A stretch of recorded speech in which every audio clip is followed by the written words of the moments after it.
Time is money. You hear that phrase just everywhere, Oh, right? yeah, all the time. In business, self-help books, maybe yelled at you by your parents when you were lagging behind as a kid. Ah, maybe. And it usually gets pinned on Benjamin Franklin. Seems simple enough on the surface. Don't waste time because you could be earning. Right. But, when we started pulling on this thread, that simple phrase, it got surprisingly complex. So what did we find? Well, we've pulled together a really interesting mix of sources for you today. There's a pretty lively Reddit discussion, some bits from a book on financial independence, retire early, FIRE. Ah, okay. Yeah, and a really thought-provoking blog post, plus some actual academic research looking into where the saying really came from. Okay, so our mission for this deep dive is to properly unpack time is money. Let's get to its real roots, see how different people take it, and kind of how its meaning changes depending on who you are and where you stand. Exactly, and there are some genuinely surprising things hidden in all this material. All right, let's dig in. Where do we start? Franklin. Yeah, let's start where most people think it begins. Benjamin Franklin, 1748, his essay, Advice to a Young Tradesman. That's where he wrote that classic line. Remember that time is money. And he goes on, he that can earn 10 shillings a day by his labor and goes abroad or sits idle one half of that day hath really spent or thrown away 5 shillings besides. So for him, talking to tradesmen, it was super direct. Your work time equals a specific amount of money. Use it well. Or you're basically throwing cash away. Pretty much. Very practical advice for that era. It's all about opportunity cost, really. Okay. But you mentioned academic research. Is there a twist? There is, and it's a good one. The research we looked at, well, it shows Franklin wasn't the first to put that exact phrase in print. Oh, really? Yeah, it actually appeared decades earlier, back in 1719. 1719. In a London newspaper called The Free Thinker. So nearly 30 years before Franklin's essay. Exactly. And what's really fascinating is this. The article in The Free Thinker had this story about a shoemaker. And in the story, his wife tells him, time is money. Yeah. And get this, Franklin's later writing seems to borrow, well, pretty heavily from that exact story. The source we found even puts paragraphs side by side, almost identical in places. So he didn't just lift the phrase, he used the story around it too. It really looks that way. Back then, almanac writers like Franklin, they often gleaned material. Borrowing was much more common before modern copyright was really a thing. Huh. Okay, so he wasn't the originator. Doesn't look like it. But the research does suggest he was a key player in spreading it, especially in America, like a major propagating agent. If you look at data linking his name to the phrase later on in the U.S., it's pretty strong. So he popularized it, made it famous in the States, even if it was already floating around in Britain, maybe more organically. That seems to be the picture, yeah. An earlier, maybe less traceable spread in Britain, possibly evolving from older ideas about time being precious. That's a fantastic twist right off the bat. Okay, so let's jump forward. How do people grapple with time is money today? You mentioned that Reddit thread. Right. So you see folks online really pushing back against the literal idea. They'll say things like, well, time isn't money. You can't put time in a bank account, can you? Yeah, I saw one comment joking, if time was money, clocks would be wallets, and whoever had the most clocks would have the most time. Exactly. And, that reaction, while maybe funny, it kind of misses the whole point of the metaphor, doesn't it? Yeah, the sources push back on that literal take. They do. They emphasize it's not saying time is actual currency. It's highlighting time's economic value, the potential you have within that time to earn or produce or create something. So it circles back to that opportunity cost Franklin was talking about. Wasted time is wasted potential value. Precisely. And actually, the fact that you can't bank time, like one person in the thread said, it will keep on going. Yeah. That makes it even more valuable than money in some ways. How so? Well, you can lose money, right? Yeah. And maybe, hopefully, you can earn it back, but lost time. It's just gone. Forever. Exactly. Yeah. Gone forever. So that's why using it wisely has such big financial implications. It's not about owning clocks. It's about what you do with the time you actually have. Okay, that makes sense. Valuing time for its earning potential, but then there's that blog post we looked at. It kind of flipped the script. It did. It has, what if it's also true that money is time? Money is time. How does that work? Think about how having more money can let you buy back your time, essentially. You can afford conveniences that save you hours. Like hiring a cleaner, maybe? Well, Or taking a plane instead of a long bus ride? exactly. Or even just, buying groceries at the nearest store instead of spending ages hunting down coupons and sales across town. Money can buy you efficiency, freeing up your personal time. Right.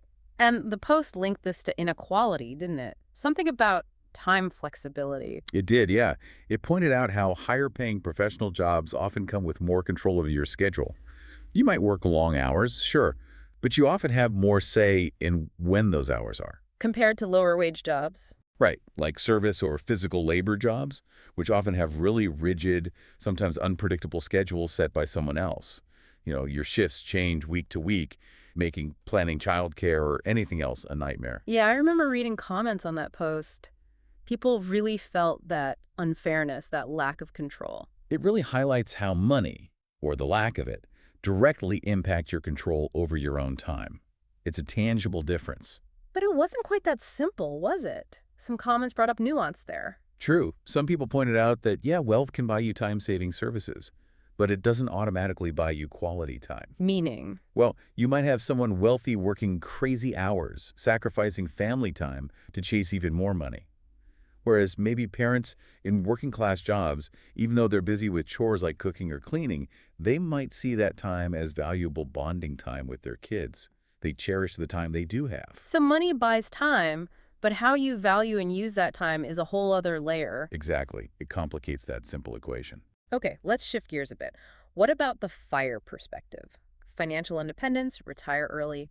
How does time is money fit in there? We looked at a book on that. Right. In the FIRE context, managing time becomes really strategic.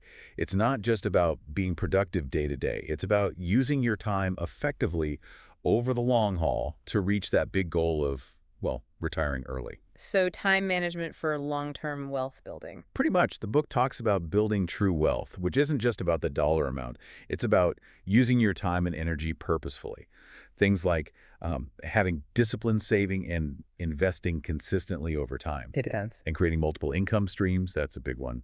Not putting all your eggs in one basket. Using your time to build different ways to generate income so you're more resilient. Exactly. Diversifying your time's earning potential, just like diversifying investments.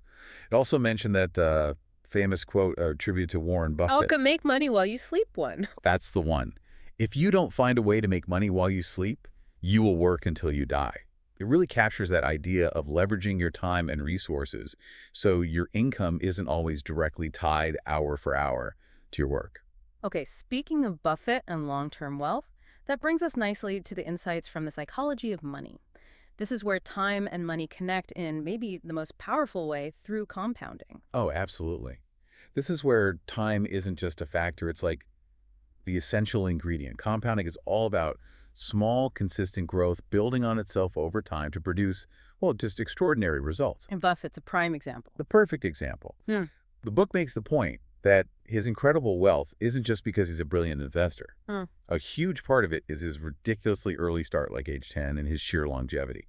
He kept investing consistently for decades and decades. So his skill is investing, but his secret weapon is time. That's what the book argues, yeah. Time is his secret. He uses the comparison with Jim Simons from Renaissance Technologies to really drive it home. Simons had even better returns, right?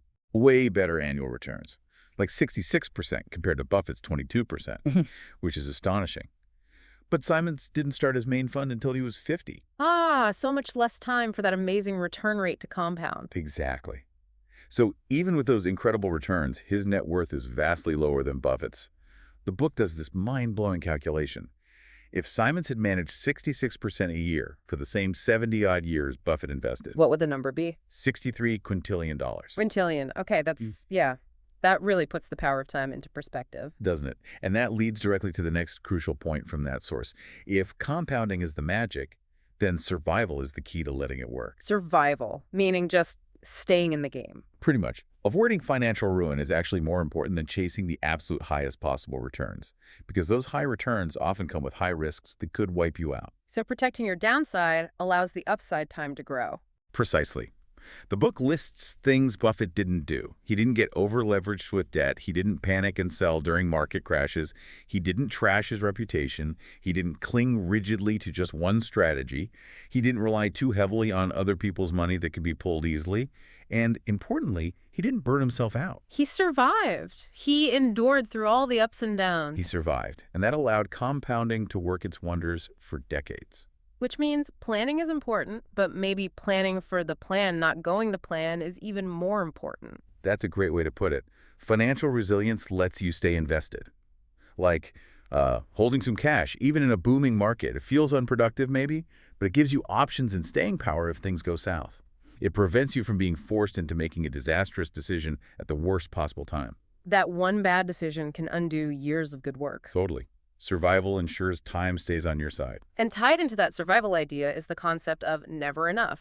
Yeah, that connects directly. It's about the danger of constantly comparing yourself to others and feeling like you need more, more, more. The social comparison trap. Exactly. It can drive people to take massive risks with the money and security they already have and actually need, chasing something extra they don't really need. The dangerous game, because that social comparison ladder just goes up forever. There's always someone richer. Always. The book suggests you kind of win by refusing to play that game, by defining what enough means for you, enough security, enough independence. Having that sense of enough helps you avoid catastrophic risks and, again, allows you to survive and let time and compounding do their work. Okay, wow. So pulling all these different threads together, this deep dive into time is money, what's the big takeaway for you? For me, it shows the phrase is so much richer than just work hard. It's about grasping the real economic value of your time, sure, Yeah. but also that it's irreplaceable. Can't get it back? Nope. And it's about seeing how wealth can give you more control over that finite time. And then there's the strategic angle, managing your time and energy effectively, like the FIRE folks do, to build financial resilience. And crucially, the role of time itself is this like amplifier in finance through compounding. Exactly. That time is maybe the most potent force of all, if you can survive long enough to let it work. So it comes down to making really conscious choices about how you spend your time and how you spend your money, knowing the trade-offs, and maybe defining what enough looks like for you personally, not based on keeping up with anyone else. Yeah.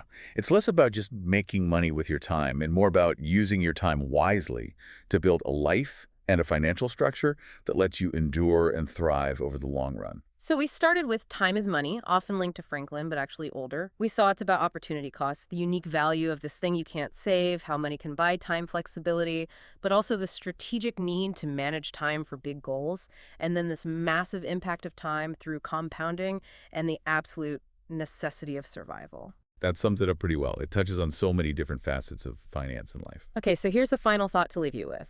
Given that time is absolutely finite, you can't make more of it, it's irreplaceable. And knowing how critical lots of time is for compounding to really work its magic, could it be that consciously valuing and really protecting your time might just be the single most important investment you ever make?